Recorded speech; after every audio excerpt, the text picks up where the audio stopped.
Hi guys, ఎలా ఉన్నారు? నేను మీ Ravikiran. Welcome back to my channel. నా ఛానల్ని సపోర్ట్ చేసిన మీ అందరికీ thank you so much. And ఈరోజు కూడా మన దగ్గర ఇంకొక new bike, that is a 2021 Royal Enfield Himalayan BS6 version. So ఈ మోడల్లో మీకు నావిగేషన్ అనేది ఉంది. అయితే ఇదే మోడల్ది సేమ్ నేను ఫస్ట్ లుక్ ఆల్రెడీ కూడా ఒక వీడియో చేశాను. ఆ ఫస్ట్ లుక్ వీడియోలో ఏంటంటే ఈ బైక్ టోటల్ మీకు సిల్వర్ కలర్లో ఒక వీడియో ఉంది. దాంట్లో మీకు ఫీచర్స్, ప్రైస్ అన్నీ కూడా దాంట్లో ఎక్స్ప్లెయిన్ చేశాను. అయితే ఈ వీడియోలో మెయిన్గా కవర్ చేయాల్సిన ఏంటంటే అసలు ఈ హిమాలయన్ బైక్ మెయిన్గా దీని పర్పస్ ఏంటి, ఎవరు కొనాలి, అసలు దీనికి యూజ్ ఏంది ఈ బైక్ది, అంటే జనరల్ నార్మల్ వెహికల్స్ కంపేర్ చేసుకుంటే ఈ బైక్ ఎందుకు డిఫరెంట్, ఈ కేటగిరీ దేని కింద వస్తుంది, అవన్నీ కూడా నేను ఈ వీడియోలో మీకు చెప్పబోతున్నా. సో మీరెవరైనా కానీ హిమాలయన్ బైక్ కొనాలనుకున్న వాళ్ళు ఉంటే మాత్రం డెఫినెట్లీ ఈ వీడియో అయితే మీకు హెల్ప్ఫుల్ అయితే అవుతుంది. సో వీడియో అయితే మీరు ఎండ్ వరకు చూడండి. అండ్ బిఫోర్ మనం వీడియో అయితే స్టార్ట్ చేసే ముందు మీరెవరైనా కానీ మన ఛానల్లో ఇంకా వీడియోస్ ఫస్ట్ టైం చూసిన వాళ్ళు ఉంటే కూడా ఛానల్ని సబ్స్క్రైబ్ చేయండి, షేర్ చేయండి. అండ్ సబ్స్క్రైబ్ చేసిన తర్వాత కూడా బెల్ నోటిఫికేషన్ ఆన్ చేయండి, ఎందుకంటే నేను వీడియో పెట్టిన వెంటనే మీకు నోటిఫికేషన్ వస్తుంది. సో లేట్ చేయకుండా మనం వీడియో అయితే స్టార్ట్ చేద్దాం. అండ్ ఇప్పుడు అసలు ఈ రాయల్ ఎన్ఫీల్డ్ హిమాలయన్ ఏంటంటే ఇది 400cc బైక్, అంటే 411cc బైక్ ఉంటుంది. సో దీంట్లో మీకు పవర్ ఏమో 24.3 PS పవర్ ఉంటుంది, అండ్ టార్క్ ఏమో 32 Nm టార్క్ ఉంటుంది. అయితే దీంట్లో మీకు ఈ పవర్ అనేది ఏదైతే ఉందో 24.3 అంటే జనరల్గా మనం వేరే బైక్తో చూసుకుంటే, ఇప్పుడు ఫర్ ఎగ్జాంపుల్ చెప్తాను, ఇప్పుడు ఒక పల్సర్ బైక్ ఉందనుకోండి, పల్సర్ ఒక 200cc బైక్ తీసుకున్నా కానీ మీకు సేమ్ పవర్ ఉంటుంది. ఏదైతే 24.3 ఉందో అది కూడా ఆల్మోస్ట్ 24.5 అదే సేమ్ పవర్ ఉంటుంది. బట్ ఇక్కడ డిఫరెన్స్ ఏడు వస్తుందంటే మీకు టార్క్ దగ్గర డిఫరెన్స్ వస్తుంది. సో దీంట్లో మీకు 32 Nm టార్క్ ఏదైతే ఉందో దాంట్లో మీకు 19 Nm టార్క్ ఉంటుంది. సో డిఫరెన్స్ అనేది అక్కడ మీకు అడ్వెంచర్ టూరర్ కేటగిరీ కింద వస్తుంది. సో ఇది మనకి బేసిక్ లెవెల్ అడ్వెంచర్ టూరర్, అంటే ప్యూర్ ఆఫ్ రోడింగ్ కూడా కాదు. మీరు చాలామంది కొంత డౌట్ కూడా రావచ్చు, ఇలాంటి స్పోక్ వీల్స్ ఏవైతున్నాయో ఈ స్పోక్ వీల్ చూసి ఇదేదో ఆఫ్ రోడ్ వెహికల్ అని చెప్పేసి కూడా చాలామంది అనుకుంటారు. బట్ ఇది టోటల్ ఆఫ్ రోడ్ వెహికల్ కూడా కాదు. సో ఇది ఏంటంటే ఒక అడ్వెంచర్ టూరర్, అంటే ఈ బైక్ని తీసుకొని మీరు ఆఫ్ రోడ్ ప్యాచెస్ దగ్గర కూడా యూజ్ చేయొచ్చు, ప్లస్ అడ్వెంచర్ టూరింగ్ అంటే లాంగ్ టూరింగ్ కూడా వెళ్ళొచ్చు. అండ్ ఇంకొకటి ఏంటంటే ఇది దీని రైడింగ్ పొజిషన్ అయితే ఉంటుందో ఇది చాలా కంఫర్టబుల్ ఉంటుంది. మీకు ఇప్పుడు ఎగ్జాంపుల్ చూపిస్తాను. ఇలాంటి అడ్వెంచర్ టూరర్స్ ఏమన్నా కానీ బైక్స్ అనేది కొంచెం హైట్ ఉంటాయి జనరల్గా. సో మినిమం హైటే మనకి ఆల్మోస్ట్ ఎంత అంటే 5'9", 5'10" అంతవరకు హైట్ మినిమం మనం ఉండాలి. బట్ ఈ వెహికల్ ఏంటంటే మనకి బేసిక్ లెవెల్ కాబట్టి దీని హైట్ మనకి చాలా తక్కువనే ఉంటుంది. అంటే ఇప్పుడు నేను ఒక 5'7" హైట్ ఉంటాను. సో నా హైట్కి చూడండి, నా హైట్కి ఆల్మోస్ట్ నాకు మొత్తం కింద గ్రౌండ్కి టచ్ అవుతున్నాయి. అంటే కూర్చున్నప్పుడు కూడా దీని సస్పెన్షన్ ఏది ఉందో సస్పెన్షన్ కూడా సాఫ్ట్ ఉండడంతో మనం కూర్చున్నప్పుడు వెహికల్ అనేది కిందకి వెళ్తుంది. అయితే ఇప్పుడు నేనున్న 5'7" హైట్కి నాకు కింద గ్రౌండ్కి క్లియర్గా టచ్ అవుతుంది. సో ఇది మనకి కంఫర్టబుల్ అనమాట. ఇంకోటి ఏంటంటే దీనికి రైడింగ్ పోస్చర్ ఏతుందో ఈ రైడింగ్ పోస్చర్ కంఫర్టబుల్ ఉంటుంది. ఎట్లా అంటే ఇప్పుడు రైడర్స్ ట్రయాంగిల్ ఉంటుంది. రైడర్స్ ట్రయాంగిల్ అంటే handle bar, seat and foot pegs. So ఇప్పుడు 3 ఇలా చూసుకున్నప్పుడు కూడా foot peg, seat, handle bar ఈ 3 కూడా మీకు కంఫర్టబుల్ రిలాక్స్డ్ పొజిషన్లో ఉంటుంది. సో ఈ రిలాక్స్డ్ పొజిషన్లో ఉంటే ఏంటంటే మీరు ఈజీగా రైడ్ చేయగలుగుతారు. అంటే ఎక్కువసార్లు కూడా లీన్ అయ్యే అంత అవసరం అయితే పడదు. అండ్ ఇంకోటి ఏంటంటే ఆఫ్ రోడింగ్ ప్యాచెస్ వచ్చినప్పుడు మనం ఈ బైక్ని శాడ్లింగ్ చేయొచ్చు. శాడ్లింగ్ అంటే కొందరు తెలియకపోవచ్చు, శాడ్లింగ్ అంటే ఇప్పుడు వెహికల్ మీద నిలబడి నడిపిస్తారు చూస్తారా ఆఫ్ రోడ్లో, సో అలాంటిది కూడా చేయొచ్చు. అది ఎలా జరుగుతుందంటే ఇక్కడ మీరు క్లోజ్గా ఇక్కడ దగ్గర వచ్చి చూస్తే ఇప్పుడు ఇది ఉంది కదా, ఈ సీట్ దగ్గర ఇది మొత్తం ఫ్లాట్ ఉంటుంది ఇక్కడ. సో వేరే వెహికల్స్లో మీరు నార్మల్ వెహికల్స్ చూస్తుంటే ఇది కొంచెం బ్రాడ్ వస్తాయి. బట్ ఇదేంటంటే కొంచెం ఇట్లా నారో టైప్ రావడంతో ఏమవుతుందంటే మీరు నిలబడ్డా కూడా మీకు కాళ్ళ దగ్గరికి డిస్టర్బెన్స్ అనేది రాదు. ఇప్పుడు నేను జనరల్ రైడింగ్ పొజిషన్లో కూర్చున్నాను. ఇప్పుడు ఒకవేళ నేను నిలబడ్డాను అనుకోండి, సో నిలబడ్డప్పుడు కూడా కంఫర్టబుల్గా నేను ఇలా స్టాండప్ అయి కూడా వెహికల్ అయితే రైడ్ చేయొచ్చు. సో ఇది మనకి దీని అడ్వాంటేజ్. సో ఇలాంటి ఆఫ్ రోడ్ టూరర్స్ ఏవి తీసుకున్నా కూడా ఇట్లా ఉంటుంది. అండ్ ఇంకోటి కూడా ఏంటంటే ఇప్పుడు ఈ అడ్వెంచర్ టూరర్స్ ఏవి ఉన్నాయో అన్ని బైక్స్ కూడా హైట్ ఉంటాయి. బట్ ఇది కొంచెం లోయెస్ట్ హైట్ ఉండడంతో ఏంటంటే మనము బైక్ మీద కూర్చోవాలన్నా కూడా ఈజీగా లైక్ ఇలా ఎక్కొచ్చు.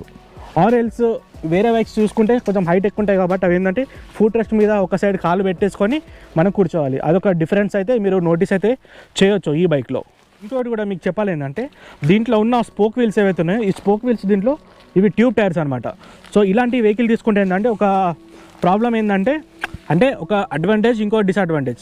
సో ఇలాంటి మీకు స్పోక్ వీల్స్ ఉంటే ఏంటంటే దీని స్ట్రెంత్ అనేది చాలా ఎక్కువ ఉంటుంది. సో నార్మల్ అలాయ్ వీల్ ఏదైతే ఉంటుందో దానికంటే దీని స్ట్రెంత్ ఎక్కువ ఉంటుంది. కాబట్టి మీకు దీంట్లో ఇలాంటి స్పోక్స్ ఉన్న ఏ టైర్ అయినా కానీ మీకు ట్యూబ్ ఉంటుంది. అండ్ ఇవి బటన్ టైర్స్ కాబట్టి కొంచెం మీకు ఆఫ్ రోడ్లో గ్రిప్ అనేది ఎక్కువ వస్తుంది. అండ్ ఇంకోటి కూడా ఏంటంటే ఇలాంటి వెహికల్స్ అంటే ఇలాంటి అడ్వెంచర్ టూరర్స్ ఉంటాయి, టోటల్ ప్యూర్ ఆఫ్ రోడింగ్ కూడా కాదు. అంటే ఇది తీసుకోగలవు, అంటే నార్మల్ బైక్ అంటే ఇది ఆఫ్ రోడ్ చేయగలదు, బట్ ప్యూర్ ఆఫ్ రోడింగ్ కూడా కాదు. సో మరీ ఎక్స్టెన్సివ్ ఆఫ్ రోడింగ్ కండిషన్ చేస్తా అంటే మాత్రం ఈ బైక్ అయితే అంతవరకు తీసుకోదు. అండ్ ఇప్పుడు మెయిన్గా ఫీచర్స్ గురించి కానీ చేంజెస్ గురించి కానీ మాట్లాడుకుంటే ఈ ఫ్రంట్ వైజర్ చేంజ్ అయిపోయింది మీకు. అండ్ ఇక్కడ ఉన్న రాయల్ ఎన్ఫీల్డ్ బ్యాడ్జింగ్ చేంజ్ అయింది. అండ్ ఈ కలర్స్ ఉన్నాయి కదా, ఈ కలర్స్ కూడా టోటల్గా మీకు ఈసారి చేంజ్ అయినాయి. అండ్ ఇక్కడ హిమాలయన్ దగ్గర ప్లేట్ అండ్ ఎగ్జాస్ట్ మీద బ్లాక్ కలర్ క్యాప్. అండ్ ఇది కాకుండా ఇక్కడ టాప్ ర్యాక్ ఏదైతుందో ఈ టాప్ ర్యాక్ చేంజ్ అయింది. అండ్ ఇక్కడ మీకు మ్యాక్స్ లోడ్ 7 kg అని ఉంది. సో ఈ మ్యాక్స్ లోడ్ 7 kg అని ఏంటంటే ఇప్పుడు మనం దీని మీద అయితే టాప్ బాక్స్ అయితే పెడతామో, టాప్ బాక్స్ కోసం యాక్చువల్గా ఇది టాప్ బాక్స్ కానీ ఏదైనా లగేజ్ బ్యాగ్ ఏదైనా కానీ పెట్టుకోవచ్చు దీని మీద. సో 7 kgs కంటే ఎక్కువ వెయిట్ అయితే మీకు ఇక్కడ బ్రేక్ అయ్యే ఛాన్సెస్ ఉంటాయి. కాబట్టి ఇది ఓన్లీ 7 kgs మాత్రమే యూజ్ చేయొచ్చు. సో మీరు ఇచ్చిన ప్రిఫర్డ్ వెయిట్. సో ఇంతకంటే ఎక్కువైతే ఇది బ్రేక్ అయ్యే ఛాన్స్ ఉంటుంది. ఒకవేళ మీరు ఇంకా హెవీ లగేజ్ కూడా ఈ బైక్లో పెట్టుకోవాలనుకుంటే డెఫినెట్లీ మళ్ళీ మీరు ఒకటి అడిషనల్గా సాడల్ స్టే అనేది చేయించుకోవాలి. సో అదైతే మీరు అయితే ఉంటుంది. బట్ కంపెనీ నుంచి ఇవ్వడం అనేది ఒకటైతే బెస్ట్ బెనిఫిటే. ఇప్పుడు మీకు ఇంజన్ గురించి కూడా చెప్తాను. సో బేసిక్గా ఇప్పుడు దీని ఇంజన్ ఉంది కదా ఈ రాయల్ ఎన్ఫీల్డ్ది. సో ఇదేంటంటే మీకు సింగిల్ సిలిండర్ 4 స్ట్రోక్ ఉంటుంది. అండ్ దీంట్లో మీకు only single over head cam shaft ఉంటుంది. సో దీంట్లో DOHC రాదు, this is only SOHC. And దీంట్లో ఆయిల్ కూలర్ ఉంది. సో కూలింగ్ సిస్టమ్ అనేది దీంట్లో ఏదైతే ఉందో, సో నార్మల్ ఎయిర్ కూల్డ్ కంటే ఆయిల్ కూల్డ్ ఒక next level. So oil cooled తర్వాత లిక్విడ్ కూలింగ్ ఉంటుంది. సో ఇది దీంట్లో ఆయిల్ కూలర్ ఇచ్చాడు. అండ్ ఆయిల్ కూలర్ అనేది ఎగ్జాక్ట్ దీన్ని ఇక్కడ సైడ్ ఉంటుంది అనమాట. సో జనరల్గా అన్ని వెహికల్స్కి ఇక్కడ ఫ్రంట్ సైడ్ వస్తే మీకు ఇక్కడ సైడ్లో వస్తుంది. సేమ్ లైక్ మనకి ఎక్స్పల్స్లో ఎలా ఉంటుందో సేమ్ థింగ్ ఇక్కడ మీకు ఆయిల్ కూలర్ అనేది వస్తుంది. అండ్ దీంతో కూడా మీకు ఈ కూలింగ్ ఎఫిషియన్సీ ఏదైతే ఉంటుందో కూలింగ్ ఎఫిషియన్సీ కొంచెం పెరుగుతుంది. అంటే నార్మల్ ఎయిర్ కూల్డ్ కంటే కొంచెం బెటర్. బట్ ఈ బైక్లో కొంచెం హీట్ అనేది తెలుస్తుంది. ఎందుకంటే మనకి ఇంజన్ కాంపోనెంట్స్ ఆల్మోస్ట్ మనకి ఇక్కడే ఉన్నాయి కాబట్టి దీని హీట్ అనేది కొంచెం అయితే మనకు తెలుస్తుంది. బట్ మీరు ఇలాంటి షూస్ లైక్ పెద్ద పెద్ద షూస్ కానీ బూట్స్ ఇవన్నీ వేసుకుంటే మాత్రం మీకు ఆ హీట్ అయితే మీరైతే అంత ఎఫెక్టివ్నెస్ అయితే అనిపించదు. సో మీరు ఇలాంటి వెహికల్స్ రైడ్ చేస్తే మాత్రం డెఫినెట్లీ షూస్ అయితే కంపల్సరీ. సో ఇదైతే మీకు బేసిక్గా దీని ఇంజన్ గురించి. అండ్ ఒకవేళ ఇంకా అడిషనల్ ఫీచర్స్ గురించి కూడా మాట్లాడుకుంటే దీంట్లో ఈసారి వీళ్ళు నావిగేషన్ అనేది యాడ్ చేశారు. సో ఇక్కడ మీరు చూసుకుంటే ఇది ట్రిప్పర్ నావిగేషన్. మీకు ఒకసారి ఆన్ చేసి కూడా చూపిస్తాను. ఈ టోటల్ మనకి స్పీడోమీటర్ కన్సోల్ ఉంది కదా. సో దీంట్లో ఏంటంటే మనకి ఈసారి కొత్తగా ఈ నావిగేషన్ అనేది కొత్తగా యాడ్ అయింది. అండ్ ఇది కూడా ఉంది కదా ఈ విండ్ స్క్రీన్ కూడా కొత్తది, ఇది కూడా న్యూ ఎడిషనే. అయితే దీంట్లో మీరు ఇప్పుడు రాయల్ ఎన్ఫీల్డ్ యాప్ నుంచి మనం ఇది బ్లూటూత్ ద్వారా కనెక్ట్ చేసుకొని మనం నావిగేషన్ అనేది చూసుకోవచ్చు. సో ఒక నావిగేషన్ ఆప్షన్ అనేది ఇప్పుడు కంపెనీ వాళ్ళు ఇచ్చారు మనకి. ఇన్ కేస్ మనకి ఫోన్ ఇక్కడ డిస్ప్లే పెట్టుకునే అవసరం లేదు అని అన్నప్పుడు నావిగేషన్ ఇక్కడ కూడా ఇచ్చుకోవచ్చు. అండ్ ఇక్కడ చూసుకుంటే బేసిక్ మనకి టాకోమీటర్, ఇది మీకు కంపాస్ ఉంది, ఇక్కడ ఫ్యూయల్ గేజ్ అండ్ ఇది స్పీడోమీటర్. అండ్ ఇక్కడ ఏదైతే డిస్ప్లే ఉందో ఈ డిస్ప్లేలో మీకు odometer, trip A, trip B, time and side stand indicator, engine mall function lights, battery indicator, లో బ్యాటరీ, టర్న్ సిగ్నల్స్. అండ్ ఇంకోటి కూడా అడిషనల్ ఫీచర్ ఏంటంటే దీంట్లో ABS ఏదైతే ఉందో ABS కూడా ఆఫ్ చేసుకోవచ్చు. అంటే దీంట్లో ABS ఏదైతే డ్యూయల్ ఛానల్ ABS ఉందో దీంట్లో, సో దీంట్లో ఫ్రంట్ మీకు 300 mm వస్తుంది, వెనకాల 240 mm వస్తుంది. అయితే వెనకాల ఉన్న ABS ఏదైతే ఉందో ABS అనేది మీరు ఆఫ్ చేసుకోవచ్చు.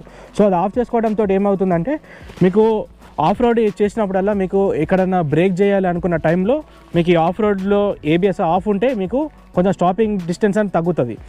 ఎందుకంటే దీని సెన్సార్స్ ఏవైతే ఉంటాయో సెన్సార్స్ ఆన్ రోడ్లో ఆఫ్ రోడ్లో డిఫరెంట్గా బిహేవ్ చేస్తుంది. ఎందుకంటే ఇది టోటల్ ఎలక్ట్రానిక్ బేస్డ్ కదా. సో మనకి ఈ స్పీడ్ ఏదైతే ఉంటుందో ఆ స్పీడ్ని సెన్సార్ బేస్ చేసుకునే మీకు ABS అనేది వర్క్ అవుతుంది. అండ్ ఇంకోటి కూడా ఏంటంటే ఇది 5 స్పీడ్ ట్రాన్స్మిషన్. అండ్ ఈ క్లచ్ ఏదైతే ఉందో ఈ clutch normal wet multiplate clutch. So slipper clutch ఏం లేదు. బట్ దీనిలో స్లిప్పర్ క్లచ్ లేదు, అయినా కానీ ఒక బెనిఫిట్ ఉంది. సో ఎలా అంటే ఇప్పుడు ఇలాంటి వెహికల్ తీసుకొని జనరల్గా మనం ఒక ఆఫ్ రోడ్ ప్యాచ్ కానీ లైక్ అడ్వెంచర్ ప్లేసెస్కి వెళ్ళినప్పుడు మనకి స్పీడ్ అనేది ABS అనేది ఫస్ట్ థింగ్ డిసేబుల్ చేసుకోవాలి. ఇంకోటి ఏంటంటే దీని ఏదైతే క్లచ్ ఉందో స్లిప్పర్ క్లచ్ లేకపోవడంతో వీల్ అనేది కొంచెం మనకి స్లో చేసుకోవచ్చు. ఎందుకంటే ఇంజన్ బ్రేకింగ్ అంటారు. సో ఆ ఇంజన్ బ్రేకింగ్ తోటి కూడా మీరు వీల్ని స్లో చేయొచ్చు. సో దానివల్ల మీకు అడ్వాంటేజ్ ఏంటంటే మీకు స్లిప్పర్ క్లచ్ ఉంటే గేర్స్ ఎంత డౌన్ చేసినా కూడా మీకు స్మూత్గా వీల్ అనేది వెళ్ళిపోతుంది. బట్ అదే మీకు స్లిప్పర్ క్లచ్ లేకపోయి నార్మల్ క్లచ్ ఉంటే వెనకాల వీల్ కూడా మీరు గేర్ డౌన్ తోటి వెహికల్ అయితే స్లో చేయొచ్చు. సో 2 బెనిఫిట్స్, ఒకటేమో ABS స్విచబుల్, ఇంకోటేమో ఈ నార్మల్ వెట్ క్లచ్ తోటి కూడా యూజెస్ ఉన్నాయి. బట్ హైవేలో ఉన్నప్పుడు ఒకవేళ ఫాస్ట్గా గేర్స్ డౌన్ చేస్తే మాత్రం మీకు వెనకాల వీల్ అయితే లాక్ అయ్యే ఛాన్సెస్ అయితే ఉన్నాయి. సో ఇవైతే మీకు మెయిన్గా లైక్ హిమాలయన్లో ఇవైతే మెయిన్ చేంజెస్. అండ్ మీకు ఎగ్జాస్ట్ నోట్ కూడా ఒకసారి వినిపిస్తాను. అండ్ దీని ఫ్యూయల్ ట్యాంక్ కెపాసిటీ కూడా 15 లీటర్స్. సో 15 లీటర్స్ అంటే కూడా చాలా ఎక్కువ, టూరింగ్ కోసం అయితే సరిపోతుంది. అండ్ నేను మైలేజ్ గురించి అయితే ఏం క్లెయిమ్ చేయట్లేదు, ఇది ఒక్కొక్క పర్సన్కి ఒక్కొక్కలాగా మైలేజ్ వస్తుంది. సో ఒక ఫుల్ ట్యాంక్ కొట్టించుకుంటే మాత్రం ఒక 400 కంటే ఎక్కువ కిలోమీటర్స్ అయితే మనం ఈ బైక్ మీద రైడ్ అయితే చేయొచ్చు. సో దీని ఏంటంటే మైలేజ్ ఎంటైర్లీ మొత్తం మీ మీద డిపెండ్ అయి ఉంటుంది, లైక్ మీ రైడ్ చేసే కండిషన్స్ దాని మీద బేస్ అయి ఉంటుంది.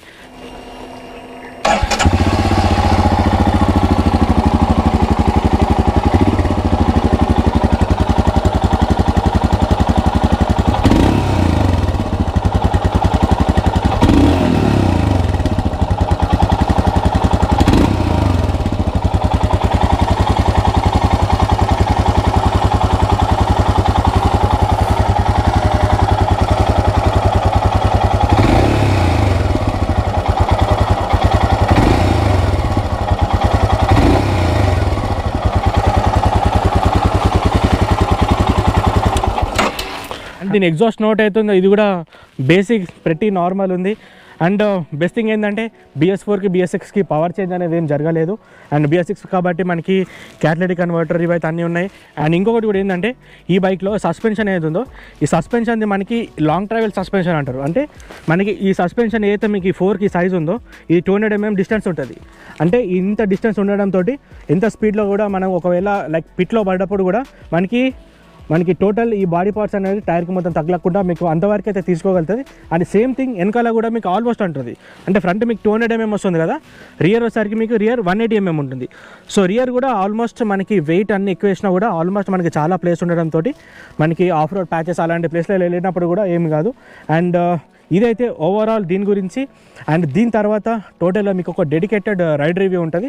ఆ రైడ్ రివ్యూలో అసలు ఈ బైక్ది రియల్ టైంలో ఇప్పుడు నేను చెప్పిన ఫీచర్స్ ఏవైతే ఉన్నాయో ఇవి రియల్ టైంలో ఈ బైక్వి ఎలా పర్ఫామ్ చేస్తున్నాయి, లైక్ పవర్ ఎలా ఉంది, వైబ్రేషన్స్ ఎలా ఉన్నాయి, బ్రేక్స్ ఎలా ఉన్నాయి, అండ్ ఈచ్ అండ్ ఎవ్రీథింగ్ నేను కూడా మీకు నెక్స్ట్ రైడ్ రివ్యూలో కవర్ చేస్తాను. బికాస్ ఈచ్ అండ్ ఎవ్రీథింగ్ అన్నీ ఒకటే వీడియోలో కవర్ చేయాలంటే వీడియో కూడా చాలా లెంతీ అయిపోతుంది. సో ఇంత డీటెయిల్గా మీకు చెప్పడానికి కూడా రీజన్ ఏంటంటే ప్రతి ఒక్కరికి తెలియాలి అసలు ఈ బైక్లో ఏంటి, చాలామంది కొనడానికి రీజన్ ఏంది. ఎందుకంటే లే లదాఖ్ అలాంటి ప్లేసెస్కి ఈ బైక్ని చాలామంది తీసుకెళ్తారు. సో వాళ్ళందరూ ఎందుకు ఈ బైక్ని పిక్ చేసుకుంటున్నారు అనేది ఇదే మెయిన్ రీజన్. సో నేను చెప్పిన పాయింట్సే యాక్చువల్గా మెయిన్ ఇదనమాట. సో నేను చెప్పిన ఫీచర్స్కి రియల్ టైం రైడ్కి చాలా డిఫరెన్స్ ఉంటుంది, అది కూడా మీకు నెక్స్ట్ వీడియోలో చూడొచ్చు. So this is all for today's video. So నాకు తెలిసి మీకు అసలు ఈ హిమాలయన్ అంటే ఏంటి అనేది అర్థమైందని అనుకుంటున్నా. సో ఈ వీడియో మీకు నచ్చితే లైక్ చేయండి, షేర్ చేయండి అండ్ సబ్స్క్రైబ్ చేయడం మర్చిపోకండి. ఎందుకంటే ఇలాంటి కంటెంట్ ఇక ముందు చాలా వస్తుంటాయి. సో మీ నుండి సపోర్ట్ అయితే కావాలి. So do support my channel, do share it. And నా అప్డేట్స్ కూడా మొత్తం ఇన్స్టాగ్రామ్లో పోస్ట్ చేస్తాను. So keep following me. This is Ravikiran signing off.